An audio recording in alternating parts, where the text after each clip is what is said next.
Hello my dear friends and students. இன்னைக்கு நம்ம ரெண்டு சைக்காலஜிக்கல் ஃபிசியலாஜிக்கல் ஆஸ்பெக்ட்ஸ் பார்க்க போகிறோம். அதில் ஒன்று இம்பார்ட்டண்டான விஷயம், இன்னொன்று இன்ட்ரெஸ்டிங்கான விஷயம். ஓகே, இம்பார்ட்டண்டான விஷயம் என்ன அப்படின்னு சொல்லி ஃபஸ்ட்டு பார்க்கலாம்.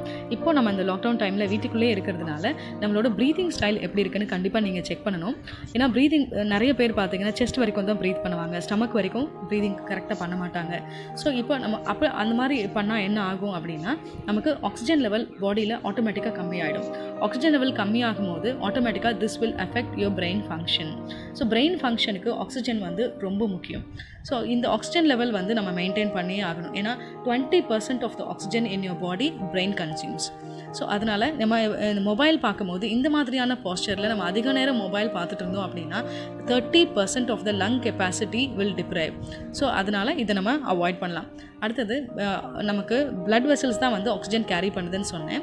இந்த பிளட் வெசல்ஸ் வந்து ஆக்சிஜன் நமக்கு சரியாக கேரி பண்ணலை, நம்ம ஆக்சிஜன் கன்சியூம் பண்ணுறதே கம்மியாக இருக்குது அப்படின்னு பார்த்தீங்கன்னா 1 minute ஆக்சிஜன் நமக்கு கம்மியாக இருந்தால் கூட பிரெயின் செல்ஸ் வந்து கண்டிப்பாக டேமேஜ் ஆகிடும்.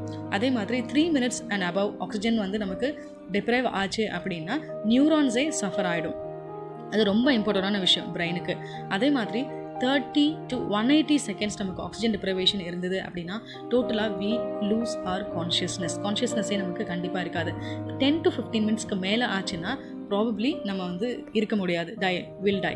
ஸோ லோ பிளட் ஆக்சிஜன் வந்து கண்டிப்பாக அஃபெக்ட் பண்ணும். ஸோ இந்த மாதிரியான ஒரு க்ளோஸ்டான இடத்துல உட்காரும் போது அது என்ன ஆகும்னா நமக்கு மூட் டிப்ரைவேஷன் கிடைக்கும். நிறைய பிரெயினில் கன்ஃபியூஷன்ஸ் இருக்கும், என்ன பண்ணுறதுனே தெரியாது, இரிட்டேட்டிங்காக இருக்கும், மூட் டிஸார்டர்ஸ் இருக்கும். ஸோ இதை அவாய்ட் பண்ணுறதுக்கு நம்ம என்ன பண்ணலாம்னா நம்ம ஃபுட்டில் கொஞ்சம் கான்சன்ட்ரேட் பண்ணுவோம். ஃபுட் என்னெல்லாம் ஃபுட்ஸ் நம்ம எடுத்துக்கலாம் அப்படின்னா கேஷ்யூஸ் எடுத்துக்கலாம். அதே மாதிரி கீரை வகைகள், க்ரீன்ஸ், இந்த ஸ்பினாச், அந்த மாதிரியான ஃபுட் நிறையா எடுத்துக்கணும். அதே மாதிரி ஆம்லா, இந்த நெல்லிக்காய், இது நம்ம யூஸ்வலாக நம்ம சாப்பிட்றது தான், இதை அதிகமாக எடுத்துக்கணும். அதே மாதிரி அயன் சத்துக்கள் நிறைந்த ஃபுட்ஸ் வந்து நம்ம அதிகமாக எடுத்துக்கிட்டோம் அப்படின்னா we can avoid this oxygen deprivation. அதே மாதிரி குழந்தைங்களுக்கு டார்க் சாக்லேட்ஸ் நீங்கள் கொடுக்கலாம். அண்ட் அப்பார்ட் ஃப்ரம் தட் வீட்டுக்குள்ளே செடி வளர்க்குற பழக்கம் இருக்கா உங்களுக்கு? இல்லை அப்படின்னா வளர்க்க ஆரம்பிச்சிடுங்க. இந்த மாதிரி செடிஸ் இப்போ நான் காட்டுறேன் இல்லையா, இந்த பிளான்ட்ஸ் ஸ்னேக் பிளான்ட்னு சொல்லுவாங்க. இந்த பிளான்ட்லாம் பார்த்தீங்கன்னா நைட்டில் கூட ஆக்சிஜன் நமக்கு சப்ளை பண்ணும். ஸோ இது வீட்டுக்குள்ளே வளர்க்குறது ரொம்ப அவசியங்க, ஏன்னா இந்த டைமில் ரொம்ப முக்கியம். அதே மாதிரி துளசி பிளான்ட், துளசி வந்து நமக்கு ரொம்ப முக்கியம், வீட்டுக்குள்ளே வளர்க்குறது ரொம்ப முக்கியம். எஸ்பெஷலி விண்டோ பக்கத்தில் வைங்க, அப்போ நமக்கு ஆக்சிஜன் ரொம்ப பியூரிஃபைடாக கிடைக்கும். அதே மாதிரி நைட்டில் விண்டோஸ் கொஞ்சம் ஓப்பன் பண்ணி வைங்க. மார்னிங் எழுந்திரிச்சோடனே எக்ஸசைஸ் பண்ணுங்கள். இதெல்லாம் நமக்கு ஆக்சிஜன் சப்ளை பாடியில் ரொம்பவே அதிகமாக கொடுக்கும். அண்ட் மோர் ஓவர் இந்த மாஸ்க் போடுறதுனாலையும் இப்படி க்ளோஸ்டான சர்ஃபேஸில் உட்காரதுனாலையும் நமக்கு ஆக்சிஜன் டிப்ரைவேஷன் வரதுக்கு சான்சஸ் இருக்குது. So concentrate on your brain also. Next இம்பார்ட்டண்டான விஷயம் என்ன அப்படின்னு பார்த்தீங்கன்னா யானிங். ஆமாங்க, இது ரொம்ப இன்ட்ரெஸ்டிங்கான விஷயமும் கூட. யானிங் வந்து நமக்கு ஏன் வருது அப்படின்னு சொல்லி தெரியாது. நிறைய பேர் தூக்கம் வருது அப்படின்னு தான் சொல்லுவோம். நம்ம ஒரே சைடு ரொம்ப நேரம் அப்படி டயர்டாக உட்காந்துருக்க மாதிரியோ இல்லை கரெக்டான ஆக்சிஜன் சப்ளை நமக்கு கிடைக்கல அப்படின்னா ஆட்டோமேட்டிக்காக என்ன ஆகும்னா பிரெயின் கொஞ்சம் ஹீட் ஆகிடும்.